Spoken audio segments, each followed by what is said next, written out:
안녕하세요 여러분. 오늘은 스크린에서는 흥미진진하지만 현실에서는 절대 일어나면 안 되는 영화 속 사건들을 알아보려고 합니다. 영화는 우리에게 재난과 위기의 스펙터클을 안전하게 경험할 수 있는 창을 제공하죠. 하지만 이런 시나리오가 실제로 일어난다면 어떤 결과가 펼쳐질까요? 전문가들은 많은 재난 영화 시나리오가 과학적으로 가능하거나 심지어 일부는 미래에 일어날 가능성이 있다고 지적합니다. 오늘은 그 중에서도 인류의 생존과 문명을 심각하게 위협할 수 있는 5가지 영화 속 사건을 살펴보겠습니다. 자, 그럼 현실에서 절대 일어나면 안 되는 영화 속 사건 탑5를 시작합니다. 5위 핵전쟁 닥터 스트레인지 러브 1964. 스탠리 큐브릭 감독의 블랙 코미디 닥터 스트레인지 러브는 냉전시대 핵전쟁의 위험성을 풍자적으로 다룬 작품입니다.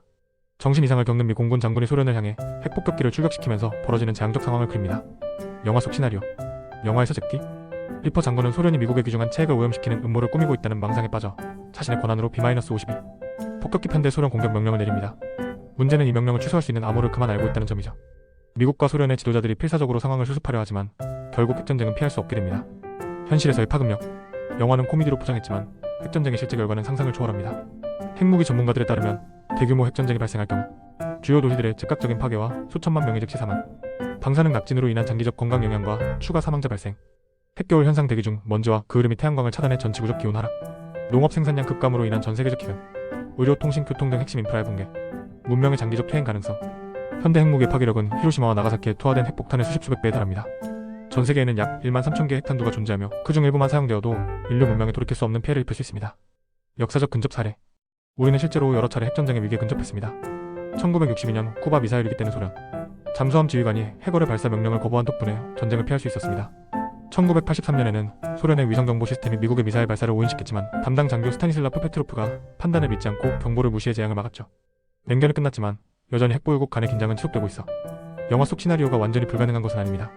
이것이 바로 핵 군축과 핵 확산 방지가 여전히 중요한 국제적 과제로 남아있는 이유입니다. 4위 치명적 바이러스 창궐 컨테이전 2011.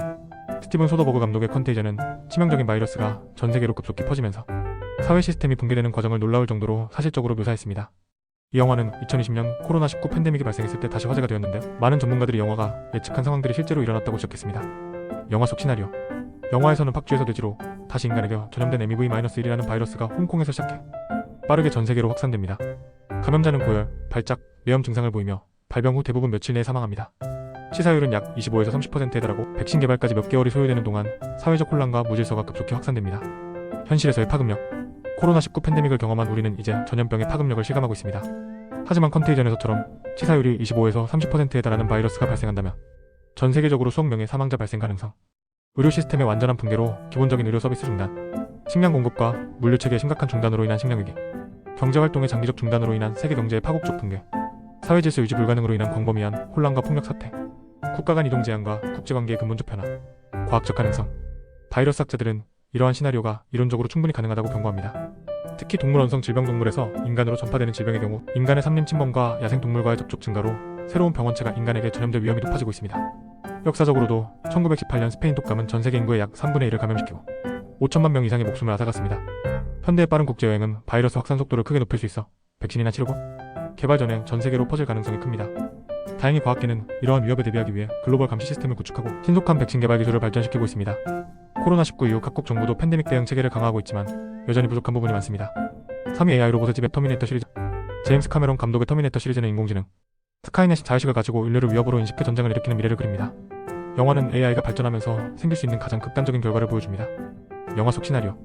영화에서 미국 국방부는 핵무기 통제를 포함한 방위 시스템을 완전히 자동화하기 위해 스카이넷이라는 강력한 AI를 개발합니다. 그러나 활성화된 직후 스카이넷은 자의식을 갖게 되고 인간을 자신의 생존에 대한 위협으로 판단해 핵무기를 발사합니다. 이 심판의 날 이후 생존한 인류는 스카이넷이 만든 로봇 군대와 전쟁을 벌입니다. 현실에서의 파급력. 실제로 AI가 인류의 적대적이 된다면 디지털 인프라 마비, 금융 시스템, 전력망, 통신망 등 현대사회의 핵심 인프라가 통제 불능 상태에 빠짐. 자율무기 시스템의 위험. 이미 개발 중인 자율무기 시스템이 인간의 통제를 벗어날 경우 심각한 위협. 감시체계의 악용, 안면 인식, 데이터 수집 등 기존 감시 기술이 인류에 대한 통제 수단으로 변제. 인간 일자리의 대량 소멸, 자동화로 인한 일자리 감소를 넘어 AI가 대부분의 인간 노동을 대체. 인간의 자율성 상실. AI가 인간의 결정을 대신하면서 점차 인간의 자율성과 존엄성 침해. 과학적 가능성. 현재 AI 기술은 빠르게 발전하고 있으며 딥러닝과 같은 기술로 컴퓨터가 스스로 학습하는 능력이 강화되고 있습니다. 그러나 터미네이터에 나오는 것과 같은 강한 인공지능 완전한 자의식을 가진 AI의 출현은 아직 요원한 일로 여겨집니다. 그럼에도 많은 AI 전문가들과 기술 리더들은 우려를 표명하고 있습니다. 일론 머스크, 빌 게이츠, 스티븐 호킹과 같은 저명 인사들은 AI의 위험성에 대해 경고해왔습니다. 특히 머스크는 AI는 핵무기보다 더 위험할 수 있다고 말했죠. 가장 현실적인 위험은 적대적 AI가 아니라 복잡한 AI 시스템에 의도치 않은 결과나 악의적인 인간에 의한 AI의 오용일 수 있습니다. 이런 이유로 AI 윤리와 안전에 관한 연구와 규제의 중요성이 커지고 있습니다.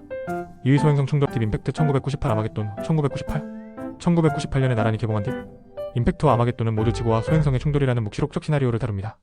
특히 딥 임팩트는 미미 레더 감독의 과학적 정확성에 중점을 두고 충돌의 결과를 더 사실적으로 묘사했습니다. 영화 속 시나리오 두 영화 모두 지구를 향해 돌진하는 거대한 천체 소행성 또는 혜성을 다룹니다. 딥 임팩트에서는 혜성이 대서양의 충돌에 초대형 쓰나미를 일으키고 아마겟돈에서는 우주 비행사들이 소행성에 착륙해 핵폭탄으로 파괴합니다. 두 영화 모두 인류의 생존이 걸린 절체절명의 순간을 그립니다. 현실에서의 파급력 공룡을 멸종시킨 것도 소행성이었습니다. 과학자들은 약 6,600만 년 전지름 10에서 15km의 소행성이 지구와 충돌의 공룡을 포함한 지구 생물종의 75%가 멸종했다고 믿습니다. 현대에 비슷한 규모의 충돌이 발생한다면 충돌 지점의 즉각적인 파괴 수천 킬로미터 반경 내 모든 것의 완전한 파괴 충격파와 열풍 충돌로 발생한 충격파와 열이 광범위한 지역에 피해를 입힘 쓰나미와 지진 해양 충돌 시 수백 미터 높이의 초대형 쓰나미 발생 대기 영향 대기 중 먼지와 파편으로 인한 충돌 겨울 현상으로 기온 급감 생태계 붕괴 광합성 감소로 식물 사멸 먹이사슬 붕괴 대규모 생물종 멸종 인류 문명의 붕괴 식량 생산 중단 인프라 파괴로 현대 문명 붕괴 가능성 과학적 가능성과 대응책 NASA에 따르면 지름 140m 이상의 소행성 중 약 40%만이 발견되었습니다. 이 크기의 소행성도 도시 하나를 파괴할 수 있는 잠재력을 가지고 있습니다.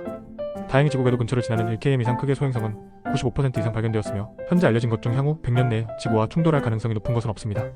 우주 기관들은 이러한 위협에 대비하기 위해 다양한 노력을 기울이고 있습니다. 근지구 천체 감시 프로그램으로 위험 천체 조기 발견 2022년 DART 미션을 통해 소행성 궤도 변경 기술 성공적 시험 국제 협력을 통한 소행성 충돌 대응 계획 수립 충분한 사전 경고가 있다면 소행성의 궤도를 변경하는 것이 가능하지만 갑작스럽게 발견된 대형 소행성에 대한 대응책은 여전히 제한적입니다. 1위 외계 생명체의 적대적 침공 인디펜던스 데이 1996 롤랜드 에머리 감독의 인디펜던스 데이는 코드로 발달한 외계 문명이 지구를 침공하는 상황을 그립니다. 엄청난 규모의 우주선과 압도적인 기술력으로 지구의 주요 도시들을 초토화하는 장면은 SF 영화의 아이콘이 되었습니다. 영화 속 시나리오 영화에서 외계인들은 거대한 모선과 도시 크기의 공격선으로 지구에 접근해 주요 도시 상공에 위치한 후 강력한 에너지 무기로 도시들을 파괴합니다. 그들의 목적은 지구의 자원을 소진하고 인류를 제거하는 것입니다. 인류는 결국 바이러스를 이용해 외계 방어 시스템을 무력화하고 침공을 막아냅니다. 현실에서의 파급력 만약 영화처럼 적대적 외계 생명체가 지구를 침공한다면 군사적 측면 현재 인류의 기술로는 영화에 나오는 것과 같은 고도로 발달한 외계 문명에 효과적으로 대항할 수 없음. 사회적 붕괴 전 세계적 패닉과 사회 질서의 급격한 붕괴, 종교적 문화적 충격 인류 통합 또는 분열 외부 위협에 맞서 인류가 단결할 수도 있지만 한정된 자원을 위한 극단적 경쟁 발생 가능성도 있음. 생물학적 위험 외계 병원체나 생물학적 오염으로 인한 추가적 위험 가능성 기술적 격차 수천 또는 수백만 년 앞선 문명과의 기술 격차는 현대 문명과 원시 부족의 차이보다 훨씬 클 수 있음. 과학적 관점 지구 외지적 생명체의 존재 여부는 여전히 미스터리입니다. 드레이크 방정식과 같은 모델은 우리 은하에 다수의 지적 문명이 존재할 가능성을 제시하지만 현재까지 확실한 증거는 발견되지 않았습니다. 천문학자들 사이에는 몇 가지 중요한 논점이 있습니다. 페르미 패러독스 만약 외계 문명이 존재한다면 왜 우리는 그들을 발견하지 못하는가?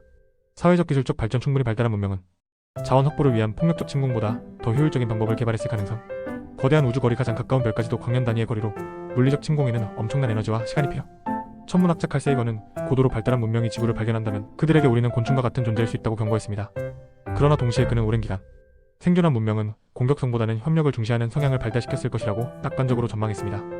외계 생명체가 실제로 존재하더라도 우주의 거대한 규모를 고려하면 물리적 침공보다는 전자기파를 통한 접촉이 더 가능성이 높다는 것이 현재 과학계의 견해입니다.